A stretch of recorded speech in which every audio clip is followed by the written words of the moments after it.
Hey everybody! Somehow I didn't film an intro for this video. I don't know how that happened, but it did. Tonight I'm just going to be doing a get ready with me video, and this was for the night of the Sephora VIB Rouge event that had happened, and I'm going to be doing like a kind of like a glitter cut crease look today. And that first shadow that I just went in with right now is going to be Barcelona Beach from Makeup Geek, and all of my shadows tonight, or in this video, are going to be from Makeup Geek, except for the loose pigment, which will be from MAC. But with this one, I kind of just wanted something warm still, since it's fall. I didn't want anything too dramatic. I mean, I've definitely seen black cut creases, but for me it's a little bit too drastic, especially for tonight as well. But with this one, I just want to go ahead and keep and concentrate most of that color directly into the crease and blend it upwards. And then we'll be going into with my favorite shade, which is Peaches and Cream from Makeup Geek as well, and on a pencil brush and just sticking directly into that crease, like where it closes and you kind of can't see it when your eyes open, and just concentrating that color just to warm it up a little bit more. And this one is just like a really pretty, pretty shade. Actually, it's not even. Sorry, it wasn't Peaches and Cream, it's Creme Brulee. That's why it was a little bit more brown on there and translating a little bit different. But that one is that. And then I'm going to be going in with the shade Mocha on a flat brush, very small though. And with this one, you just want to make sure that you're really concentrating that color right into that small crease area and kind of just leaning it out just a little bit. I mean, I don't know about you, but I feel like I have two different eye shapes, and getting a winged liner is super hard for me to get them to be identical. But with this, the smaller the brush, I feel like the more precise and a little bit less work you're going to have to do to even them out. And this one, it's just a Morphe brush. It has no number on it, but to be honest, I think it looks very similar to one of their lip brushes, so you can go out and look for anything pretty small. You can even probably use an angled liner brush as well. That would probably work. Just anything really small and flat to get into that direct crease look, and trying not to blend it anywhere downwards. And then once we're done with that, we're just going to be adding the shade White Lies as well, just with a flat brush. And this one we're just going to go all across that lid area right underneath where your crease naturally is, kind of trying to follow that natural curve of your eye. With this, if you don't have an eyelid or like the natural like crease for your lid, you can draw just where it would be to give you that depth that you need. So technically you get a little bit more room to play around with the shape that you're going to get. And with this, you're just going to pack it all over. I did two coats or two layers, if you will, just to build up the white a little bit more. And we're going in with MAC's Fix Plus, and then the pigment in Pink Whisper, or Whisper Pink, sorry.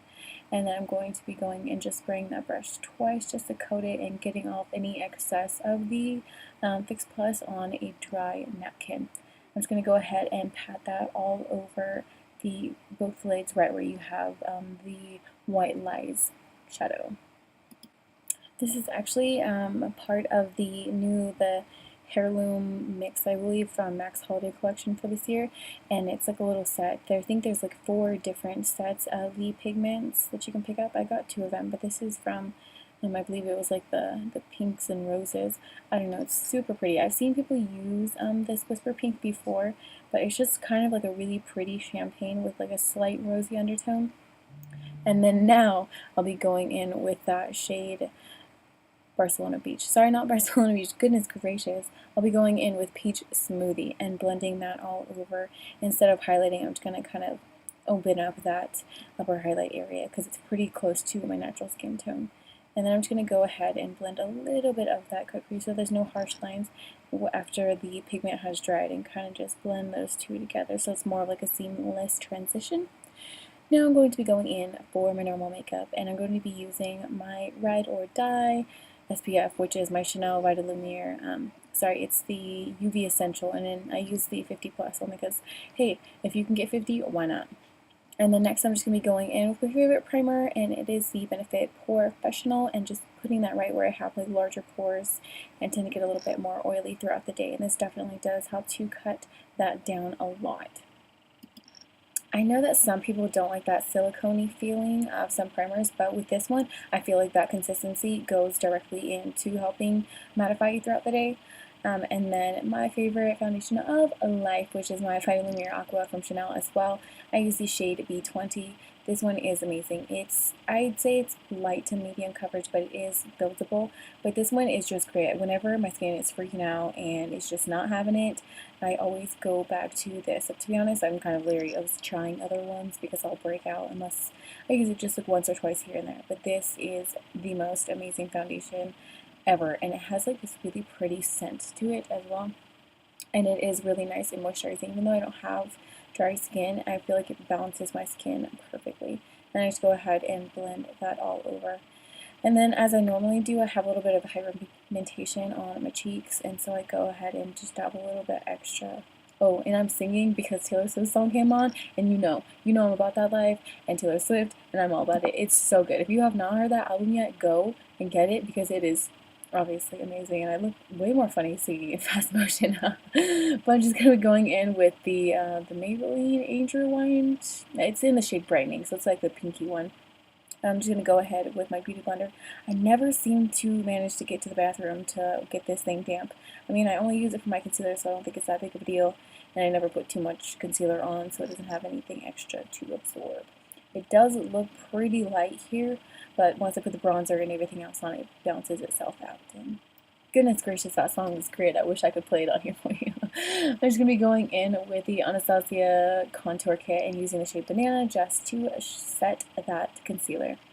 And then I really have been liking this translucent powder. It is from The Balm, and I believe it's called Bahama Mama. It's just kind of like a really pretty peachy translucent color. And then my favorite, my favorite bronzer and blush of like life right now. It is so good. This is the Morphe brush, and then the shade Fawn from the Anastasia Contour Kit as well.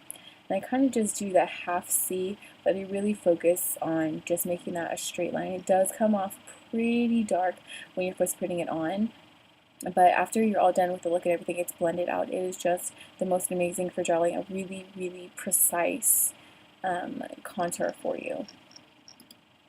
This brush is so good. To be honest, I did mention that in my favorites video. I would definitely go out and get that. If you don't want to spend $55 to $60 on that NARS Ita brush, this is so, so good. And then after that, you're just going to go in with my normal brow products in the shade Dark Brown from Anastasia, and this is just the brow dip, and I use the brow wiz as well just to fill in that brow area. It does look pretty dark right now, but once I go in with a little, the spoolie brush at the end and blend it out, to be honest, I feel like every time I do my brows on camera, they turn out a lot darker and more intense than when I do it on a daily basis. I feel like I'm trying a little bit too hard, so it kind of looks a little bit clowny there, but I swear when I go out, they don't look like that nearly as much. And then with this, it's really good because they hold all day long, so I don't have to worry about ever having parts of my brows look patchy throughout the day. I did go out and get the little kit that has the clear brow gel, so once I get that a try, I will definitely let you know how that goes.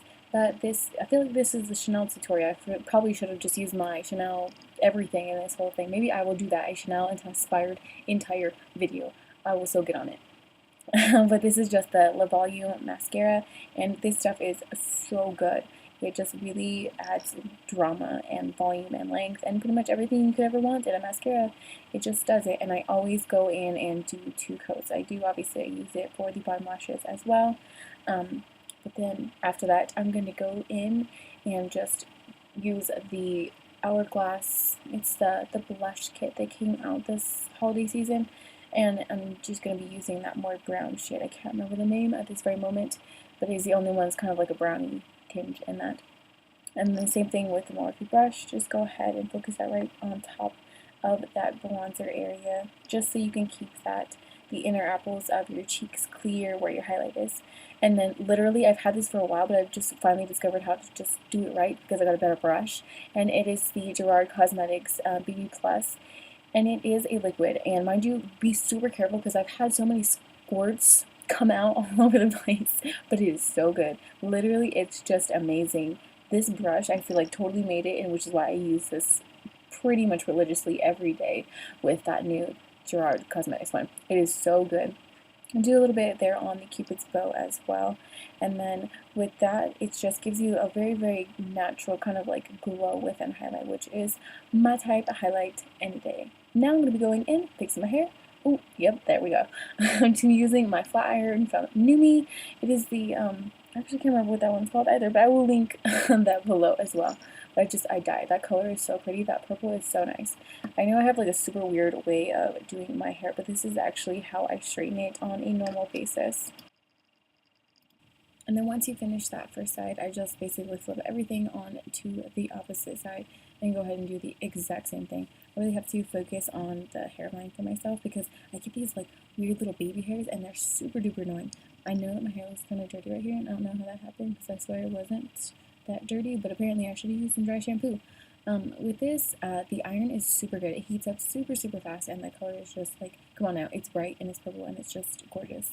Oh, side note, I did add a lip while the camera died. But I'm going to be going in with my favorite settings. Actually, it's not a setting spray. It's more like a stylic setting spray from Living Proof, and this stuff is amazing. I mentioned it in my favorites video, and it is a must. I just go ahead and spray that in, and then go ahead and straighten everything. Don't add it after, because I don't think it will really work. I think it's kind of heat activated with that one as well. And then I just go in with that prime extending spray onto both sides and then straighten it on just like I did the first time basically, and that helps to really lock in that style for whatever I'm doing because my hair's pretty straight, but for the most part, if there's any humidity, the curls come out. The curls come out at night. Alrighty, and then like I said, the lip color I ended up using besides my sweater. I put on a sweater, which is, I mean, it was cold enough, so why not? But the lip color is from Bite Beauty, and it is one of the lip crayons, and is the shade Pomegranate. So pretty. Oh, this is my favorite part, because this, I don't ever do parts. This is what happens. Ready? Ready? Watch. It's coming. Oh, yep, there it is. This is how I make a part sometimes, because, to be honest, I don't want to sit there and have a perfect part all the time. And this one, I feel like just kind of just wherever my hair wants to go, it just goes. And then kind of just build up a little bit of roots by shaking that part of my hair and then flattening it just a little bit so there's no crazies. But that is the completed look for today. So thank you all so much for watching, and I will see you all in my next video. Bye.